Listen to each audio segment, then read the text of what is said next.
Stock depository সেক্টরের একটা অন্যতম কোম্পানি যার নাম হচ্ছে সিডিএসএল। সিডিএসএলের হচ্ছে কোয়ার্টার 4-এর রেজাল্ট আউট হয়ে গেছে। কোয়ার্টার 4-এর রেজাল্টের পারফরমেন্স কী টাইপের দিয়েছে সিডিএসএল, সেটাকে নিয়ে আমরা অ্যানালিসিস করব। তার আগে আমরা দেখে নেব যে সিকোয়েন্সগুলো ঠিকঠাকভাবে সাজানো রয়েছে নাকি। এটাকে আগে আমরা দেখে নেব। এটা হচ্ছে এই কোয়ার্টার, মিস হচ্ছে কোয়ার্টার 4, এটা প্রিভিয়াস কোয়ার্টার, আর এটা হচ্ছে 1 বছর আগে। তাহলে সিকোয়েন্সগুলো ঠিকঠাকভাবে সাজানো রয়েছে আমরা একটুখানি বলতেই পারি। এইবারে আমরা দেখে নিই অ্যামাউন্টগুলো কিসে দিয়েছে। অ্যামাউন্টগুলো হচ্ছে ল্যাক্সে দিয়েছে অ্যামাউন্টগুলো। এইবারে আমরা চলে যাব কোম্পানিটার হচ্ছে টোটাল ইনকামে। তো টোটাল ইনকামে যাওয়ার আগে আমরা কি করব, একটু লার্জ করে নিয়ে অ্যাডজাস্ট করে নেব, তাহলে আপনাদের কাছে ব্যাপারটা আরও ভিজিবল হবে। তো এইবারে আমরা চলে যাচ্ছি টোটাল ইনকামে। এই কোয়ার্টার মিস হচ্ছে কোয়ার্টার 4-এ 25,577, প্রিভিয়াস কোয়ার্টারে ছিল 29,809, 1 বছর আগে ছিল 26,736। তাহলে 1 বছর আগের 26,736টা এখন কত হয়ে গেছে 25,576, 25,577। তাহলে আমরা বলবো ইয়ার অন ইয়ার বেসিস কিন্তু ডাউন পারফরমেন্স করেছে টোটাল ইনকামে। প্রিভিয়াস কোয়ার্টারে ছিল কত 29,809, সেটা হয়ে গেল এই কোয়ার্টার, মিস হচ্ছে কোয়ার্টার 4-এ হয়ে গেল 25,577। তাহলে আমরা বলবো কোয়ার্টার অন কোয়ার্টার বেসিসেও কিন্তু ডাউন পারফরমেন্স করেছে টোটাল ইনকামে। তো ন্যাচারাল ব্যাপার আমরা জানি যে ইনকাম করতে গেলে কোম্পানিকে এক্সপেন্সেস করতেই হবে। তো এখন দেখার বিষয় কোম্পানিটা ইনকাম করতে গিয়ে কতটা এক্সপেন্সেস করেছে। তো চলে আসলাম টোটাল এক্সপেন্সেসে। এই কোয়ার্টার মিস হচ্ছে কোয়ার্টার 4-এ 12,940, প্রিভিয়াস কোয়ার্টারে ছিল 13,043, 1 বছর আগে ছিল 10,092। তাহলে 1 বছর আগের 10,092টা এখন কত হয়ে গেছে 12,940। তাহলে আমরা বলবো ইয়ার অন ইয়ার বেসিস কিন্তু জাম্প রয়েছে টোটাল এক্সপেন্সেসে। প্রিভিয়াস কোয়ার্টারে ছিল কত 13,043, সেটা হয়ে গেল এই কোয়ার্টার, মিস হচ্ছে কোয়ার্টার 4-এ হয়ে গেল 12,940। তাহলে আমরা বলবো কোয়ার্টার অন কোয়ার্টার বেসিস কিন্তু ডাউন পারফরমেন্স করেছে টোটাল এক্সপেন্সেসে। তো ন্যাচারাল ব্যাপার আমরা জানি যে ইনকাম করতে গেলে কোম্পানিকে এক্সপেন্সেস করতেই হয়, সেটা তো আমরা অলরেডি পেয়ে গেলাম। এইবারে আমরা বের করব কি, এইবারে আমরা বের করব অপারেটিং প্রফিট। কী করে বের করব, টোটাল ইনকাম থেকে টোটাল এক্সপেন্সেস আমরা বাদ দেবো। বাদ দিলে যেটা পড়ে থাকবে সেটা হচ্ছে অপারেটিং প্রফিট। টোটাল ইনকাম পেয়ে গেছি, টোটাল এক্সপেন্সেস পেয়ে গেছি, টোটাল ইনকাম থেকে টোটাল এক্সপেন্সেস বাদ দিলে পড়ে থাকছে অপারেটিং প্রফিট। অর্থাৎ আপনারা বলতে পারেন profit before share of net profit of investments accounted for using equity method and tax, এটাকে আমরা অপারেটিং প্রফিট বলতে পারি। এই কোয়ার্টার মিস হচ্ছে কোয়ার্টার 4-এ 12,637, প্রিভিয়াস কোয়ার্টারে ছিল 16,765, 1 বছর আগে ছিল 16,644।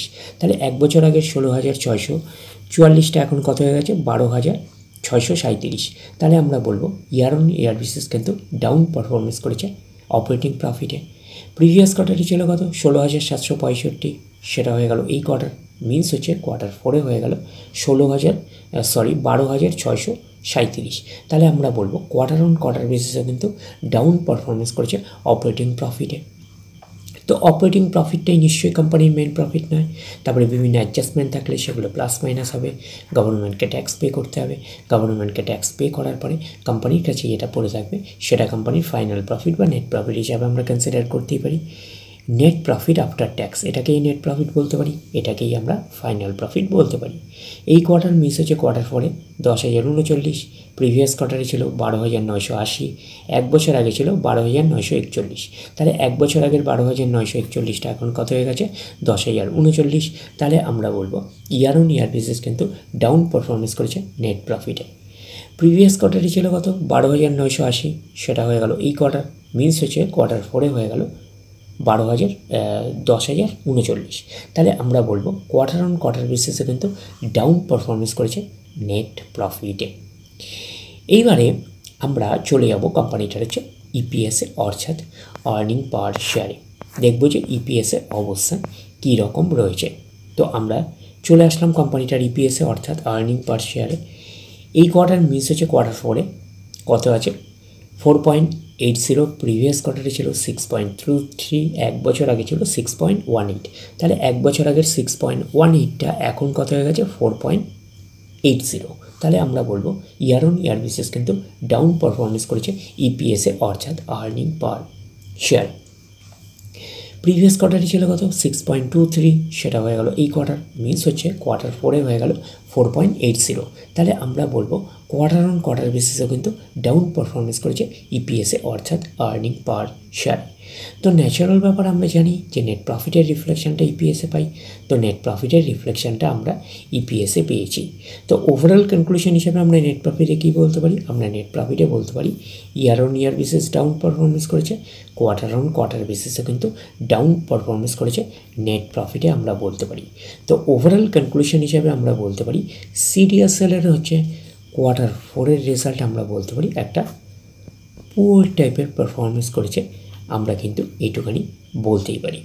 তো এইবারে আমরা দেখে নেব যে কোম্পানি এই ডিভিডেন্ড ডিক্লেয়ার করেছে নাকি, এটাকে আগে আমরা দেখে নেব। তো স্ক্রল ডাউন করে আমরা 6 নাম্বার আমরা পেজে পাচ্ছি। তো 6 নাম্বারে আমরা পেজে কী পাচ্ছি, আমরা পাচ্ছি ফাইনাল ডিভিডেন্ড। তো ফাইনাল ডিভিডেন্ড কিন্তু 12 টাকা 50 পয়সা করে কিন্তু ফাইনাল ডিভিডেন্ড কিন্তু রেকমেন্ড করেছে। তো ফাইনাল ডিভিডেন্ডের ক্ষেত্রে কিন্তু শেয়ার হোল্ডারদের অ্যাপ্রুভালের প্রয়োজন হয়, এটুখানি মাথায় রাখবেন। তাহলে ওভারঅল ভিউটা আপনার কাছে ক্লিয়ার। তাহলে এই অবধি, নেক্সট ভিডিওতে আবার আপনার সাথে আমার দেখা হচ্ছে। ধন্যবাদ।